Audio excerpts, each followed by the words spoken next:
Okay, down at 3, 50 feet, down at 4. When Apollo 16 landed on the Moon in April 1972, Commander John Young and Lunar Module pilot Charlie Duke thought they had touched down in a perfectly safe and flat landing site.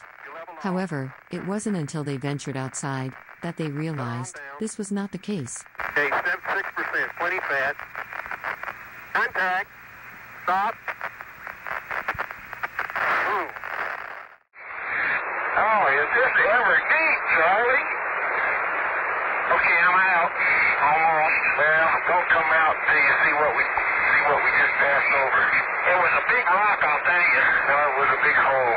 Big hole, huh? Yeah. You ain't gonna believe this. Okay, close the hatch. The big hole was in fact a large crater, which had not been seen during the landing, due to the lunar dust that was blown up by the descent engine. Here is an overhead photo, captured by the Lunar Reconnaissance Orbiter, which shows the lunar module, right on the edge of the crater rim.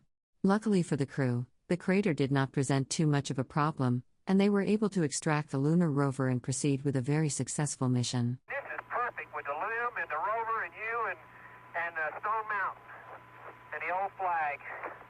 Come on out here and give me a salute. Big Navy salute. Off the ground, on the floor. There we go.